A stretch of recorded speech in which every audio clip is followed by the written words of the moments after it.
programang ito ay nakaka-PG, nakaka-pogi, at nakakaganda. Feeling.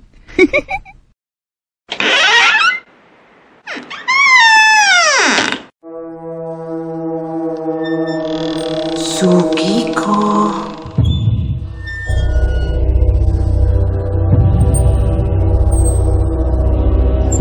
Pasok na.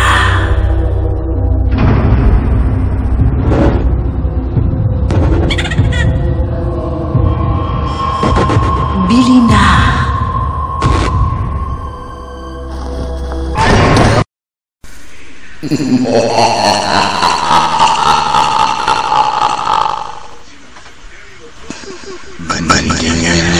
Stories. Naniniwala ako ba sa kababalaghan? Narito ang apat na istorya na makapagtindig balahibo. Sabay-sabay tayong kabahan sa unang istorya. Present Noel.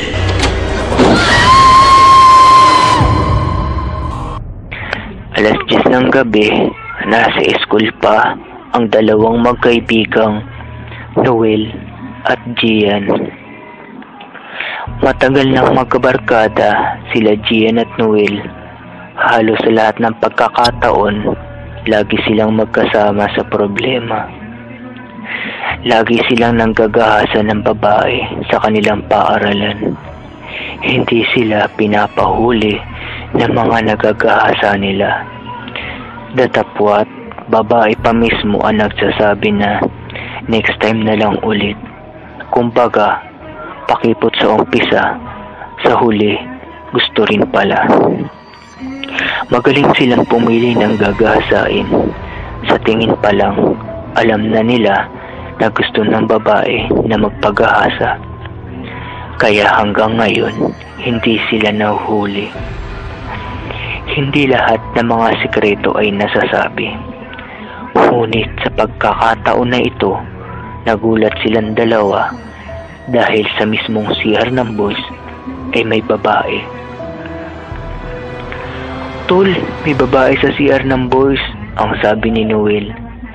Di nga, bakit sa CR ng boys? Ang sabi naman niya. Huwag ka nang maraming tanong, ito na yung pagkakataon natin para makaisa. Balik na sagot ni Gian. O diba, may babae? Sabi ko sa'yo bulat na sabi ni Gian. Oo nga no, baka white lady yan, pabirong sabi naman ni Noel.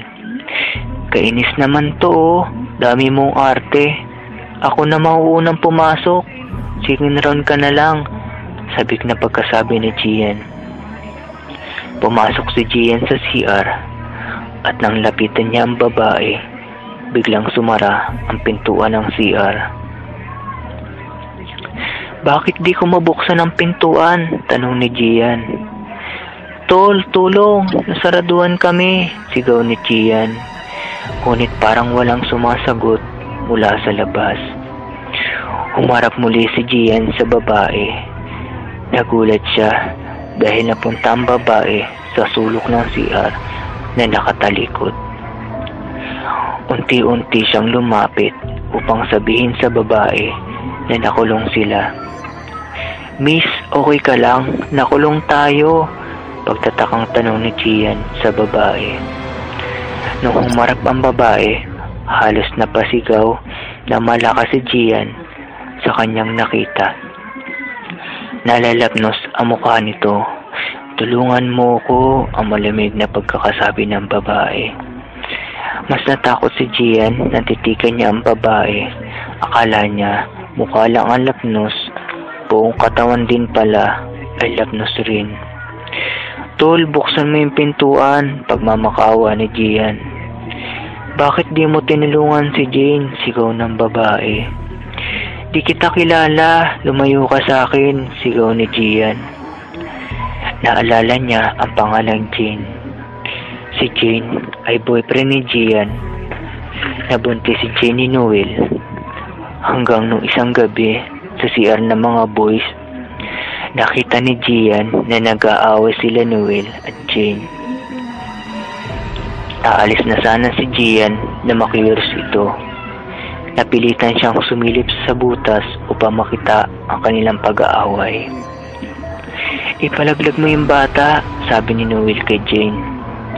"Bakit? Nahihiya ka ba? Natatakot ma-drop out sa school?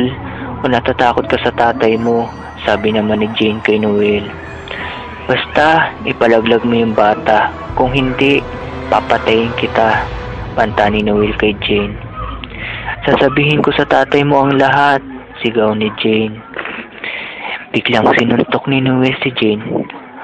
Nang tumumba si Jane, hindi na kontento si Noel, kaya pinagtatadyakan niya si Jane. "Tama na, nasasaktan ako. Tulong!" sigaw ni Jane. "Tulong! Tulong!" sigaw niyang muli. Hindi tinigilan ni Noel sa pagtadyak sa tiyan ni Jane hanggang sumuka ito ng dugo. "Anak natin," mahinang sabi ni Jane. Pumasok si Noel sa isang cubicle upang kumuha ng gaas. Binuhusan niya ito at sinindihan.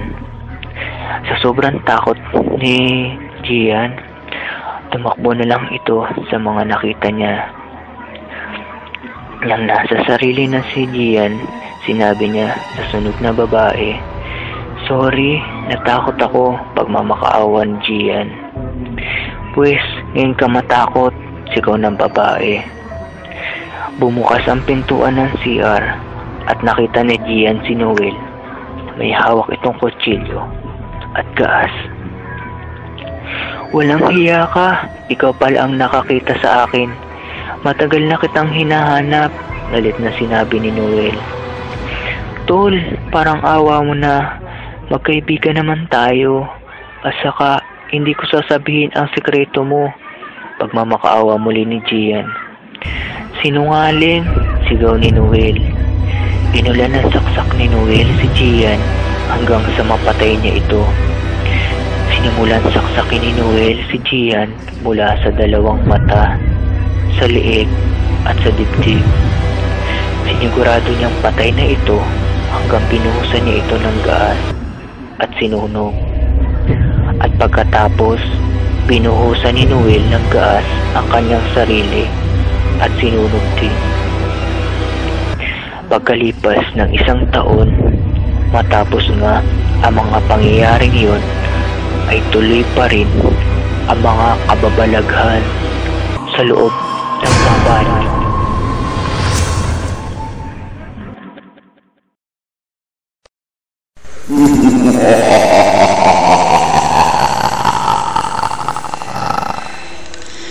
Ikalawang istorya.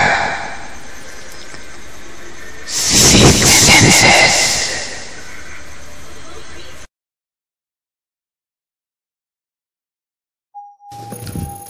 Call center butterfly ang tawag nila sa tulad ko.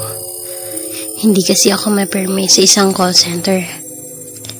Hindi ko na usually inaabot ang regularization. Lumilipat ako agad sa iba after a few weeks on the floor. Ewan ko. Siguro that is how I was reared. It works for me.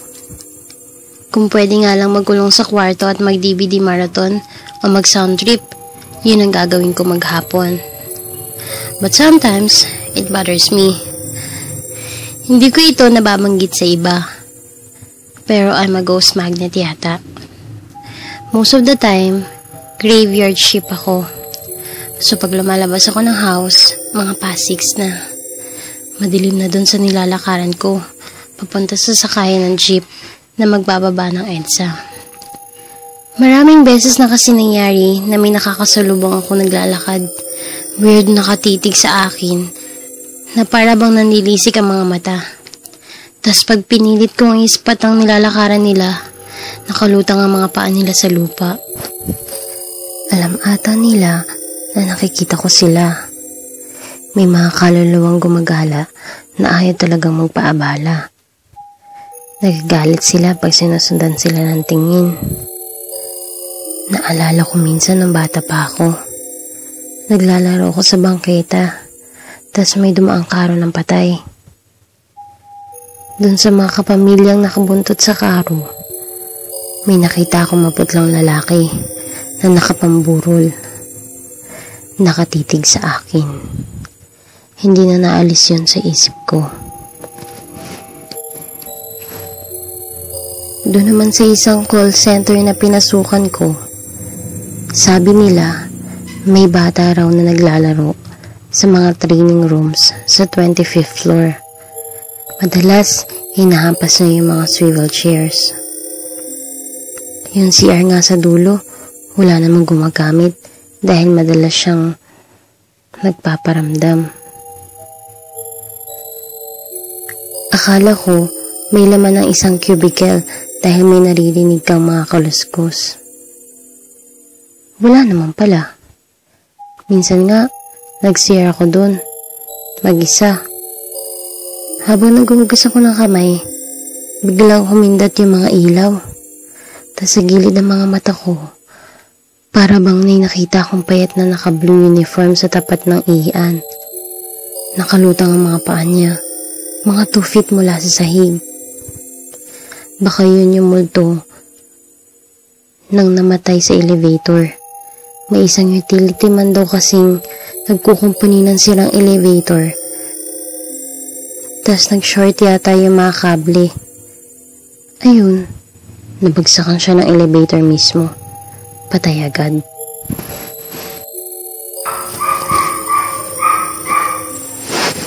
Isang madaling araw na mag-round yung gwardya, binuksan niya yung training room 3. May nakita raw siyang tao na nakaharap sa computer. Akala niya agent.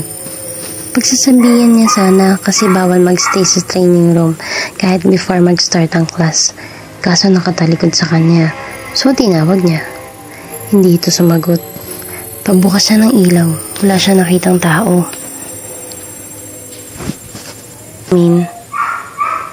Sa workforce naman namin, may isang area na sobrang lamig kahit nakapatay ang aircon. Isang araw, nung kinakausap ko yung kabatch ko,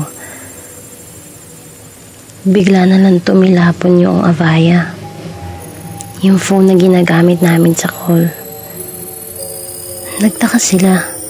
Minsan kasi bigla na lang umiikot yung isang upuan ng 360 degrees. Sa takot nila, nagtakbuhan daw silang lahat. Baka poltergeist yung multo, sabi ng kabatch ko. Hindi ko na lang binanggit na nakita ko yung reflection ng bata sa salamin na window. Tumakbo siya at nagtago sa ilalim ng isang computer station na parang naglalaro. Parang nasasanay na ako sa dami ng mga manifestations. At least, hindi pa ako nakakita ng mga multo na sabugan pong uputol ang kamay, yung tipong na aksidente. Hanggang sa mag-work ako sa isang kampanya sa Ortigas. Sabado. Kaya konti lang ang agents na may work sa rest day ng mga nag-oopisina. Mga 8 PM yun. Kaya si Manong na lang ang inabutan ko sa 36th floor. Sa 36th floor, ang mga workstations namin. Bago ko swipe ang ID ko, bigla akong kinilabutan. Sabi ko, baka malamig lang kasi malakas ang ulan sa labas. Nag-good evening si Manong. Pauwi na? Usisa niya. Saka binusisi ang bag ko.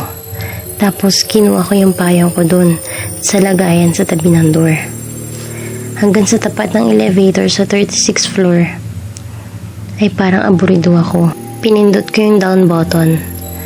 Binilang ko sa isip yung changing numbers sa itaas. Nagding ang elevator at bumukas ang pinto. Walang tao. Nakita ko yung reflection ko sa salamin. Niligan ko si Manong, tas nag-wave siya sa akin. Pumasok ako sa elevator at pinindot yung G para mababa sa ground floor. Kulob yung katahimikan. Binilang ko ulit sa isip ko yung numbers. Nang biglang huminto yung elevator, nag-stop sa 31st floor. Bumukas yung door. Walang tao. Nung magsasara na yung door, biglang may lumapit na matandang babae. May kasunod na bata. Pinindot ko yung button para bumukas ulit ang pintuan. Salamat, sabi niya. Nakahawak sa braso niya yung bata. Nakatingin sa akin yung bata. Nakakaputi siya, yung transparent, pero basang-basa yung buhok niya. Basa pati yung gilid ng mga mata niya. Sumugod dito sa ulan. Sabi ko sa sarili ko, ito namang nanay, kako. Hindi pinayungan ng anak niya. Ang lakas pa naman ng ulan sa labas. Hindi ko gaanong napansin yung mukha ng nanay. Medyo stocky ang katawan niya. Naka-t-shirt lang siya at maong. Parang ahente ng mga cosmetic products. Yung tipong nag-order ka gamit ang brochures nila. May dala siyang malaking shoulder bag. Ang naalala ko, yung kwintas niya na may parang jade na pendant. Yung mabibili sa mga Muslim sa Green Hills.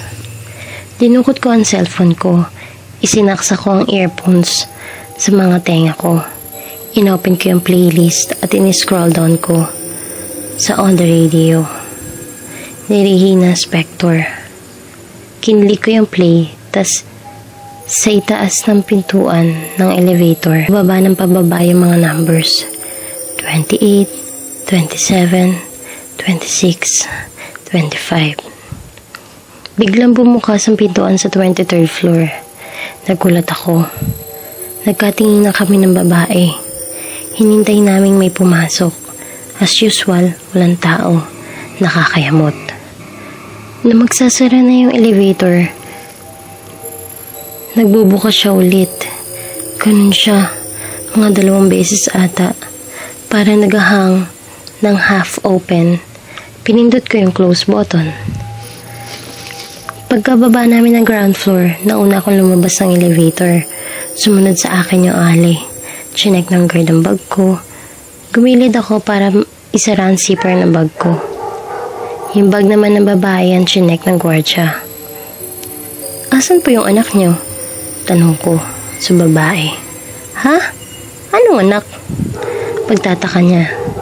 Kanina may kasunod po kayong bata nakakapote. Mag-isa lang akong bumaba, sagot niya. Nagbiro yung guard. Baka yung batang multo raw ang sumakay sa amin sa elevator. Manong naman, ang takot ng ali na nahimik na lang ako.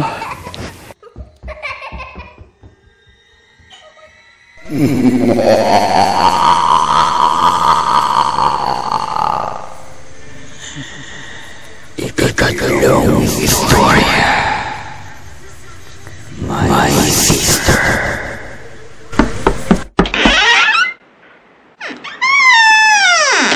I'm John, and this is my story.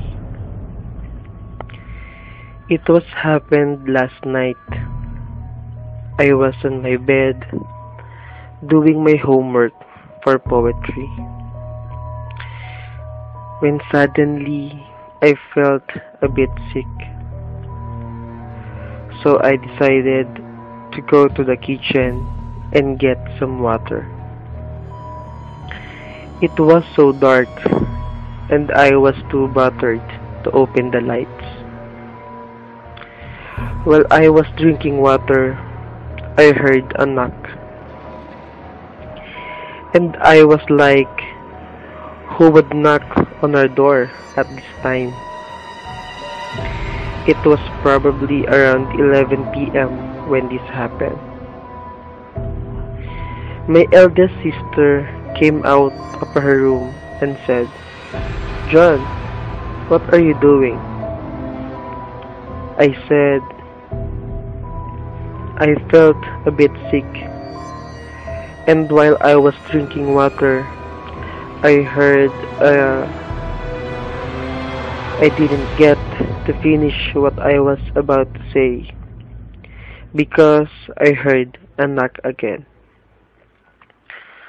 My sister snatched me and said, "Sleep with me in my bedroom tonight." I was surprised because my sister Laura never asked me to sleep with her before. Before I sleep, I asked her, Laura, why did you ask me to sleep with you? Laura said, I was 7 years old and you were 4 when this happened. You were sick that time and your temperature was high, as in really high, and you were vomiting. So Mom and Dad decided to bring you to the hospital at around 12:40 midnight. I was really scared. I didn't know what to do because I was alone. I heard the same exact knock that we just heard.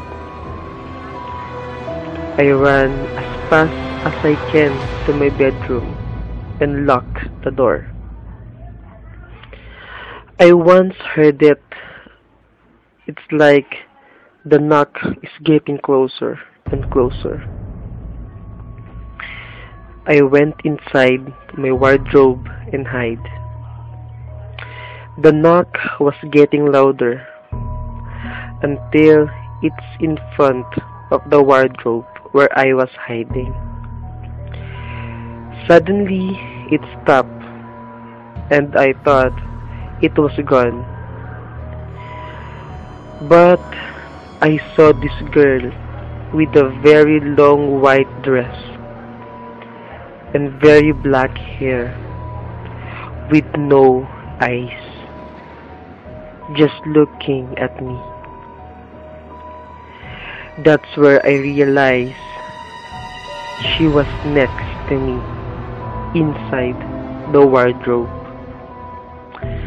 I couldn't shout or move. It's like everything is in slow motion. I tried to shout, but nothing comes out. It's like I'm paralyzed or something. But all I know is that in my mind, I'm praying. I fell asleep as the girl was just next to me. The next day I woke up still in the wardrobe, but the girl was gone. It was a relief, though I still don't know why she's here. But after a few years, that's why I realized that she was actually part of our family. She was our sister who got killed. She was on her way home after school. She was about 14 when someone kidnapped her and stole her money, then killed her. But our parents didn't mention it to us. I said, "How did you know?" When I was 14, Mom told me. She said we won't get it, and we had to wait for the right time. She was still here, our dead sister. Get used to it. Because she comes every night just to hug you and me when we're in bed. After my sister said it, we heard a knock again.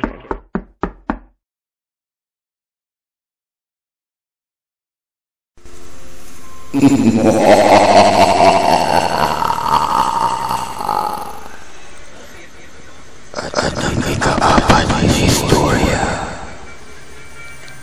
sa loob ng katotohanan. Iuwi mo na. Mayroong 5 magkakaibigan. Sila Arnold, Liza, May, Lauren at Paul. Nagplano silang pumunta sa isang probinsya para sa kanilang documentary project. Habang namimili ang mga babae ng kanilang mga babaunang chichirya, ay biglang may napansin si Lauren. Isang matandang babae na parang naagnas na ang kalahati ng muka. Hoy! Panggugulat ni May. Ano? Sabi ni Lauren. Para ka nakakita ng multo. Hindi. Wala. Guys, tara na. 8 na ng gabi. Bayad na tayo na makauwi. 3 AM pa tayo bukas. 2:30 na. Nakahanda na lahat at nasa bahay na sila ni Lisa. Handa nang lumarga. Let's get this on the road, sabay-sabay nilang sabi. Nagkakasiyahan ng mga magkakaibigan, maliban kay Lauren, na nakaupo lang sa tabi ni May. Habang nakikinig sa iPad niya ng One Thing. Biglang pumreno si Paul. Biglang nagpreno si Paul. Ano ba? Bulyaw ni May. May dumaan na matanda. Parang naagdas na ang kalahati ng muka. Nakainom ka ba? Sabi ni Arnold. Wala naman kami nakita, sabi ni May. Teka, naagnas na ang kalahati ng muka, amo? Damn, yun yung nakita ko sa grocery last night. Praning, imahinasyon mo lang yan, sabi ni Lisa. 3 hours later, naliligaw na sila. Ngunit ayaw ipaalam ni Paul dahil nagpapanik ang mga babae. Nakahalata na si Lauren na siya nag-iisa na lang gising sa mga pasahero. Naliligaw na tayo, Paul. Kanina pa tayo pabalik-balik dyan sa creepy looking tree, sabi ni Lisa. Biglang preno ni Paul na makita niya muli ang nakita niyang kaninang matanda na naaagnas na ang mukha. Sabi ni Lisa. Ano ba? Ano ba? Wala. Natutulog eh. Nawawala po tayo, sabi ni Lauren. Ayun, may kubo. Magtanong muna tayo. Knock-knock. Sino yan? Pagbukas ng pinto, nakita nila ang matanda na nakaitim at nakatakay pa kalahati ng muka. It's so mainit here, reklamo ni May. Shut up, May, sabi ni Lisa. Aling Edna ang pangalan ko. Ako na lang ang natitira dito sa bundok na ito. Bakit po? Pag-aalala ni Arnold. Huwag kayong magsisi pag narinig nyo ang storya ko, ha? Sige po, sabi ni Paul, na halatang interesado. 1991, nang may naganap na kababalaghan. Mayroong mga magkakaibigan, sila Alan, James at Nicole, na nakitulog sa isa sa mga kubo. Ngunit dahil sa kapilyuhan, nasunog ang kubo. Ang matanda na may-ari ng kubo ay nalablos ang muka, kwento ni Aling Edna. Aling Edna, tinext ko na po ang pinsan ko. Papunta na siya dito kaso baka gabihin. Pwede ho bang dito kami maghintay? Siyempre iho, pwedeng-pwede. Malakas ang kutob ni Lauren na siya ang matanda. Aling Edna, saan po ang CR? Nandiyan lang, malapit dyan sa kwarto sa likod ng kusina. Habang busy naghahanda ng merienda si Aling Edna, papunta ng CR si Lauren, nang may narinig siyang makaluskos sa kwarto. Pumasok siya sa loob ng kwarto.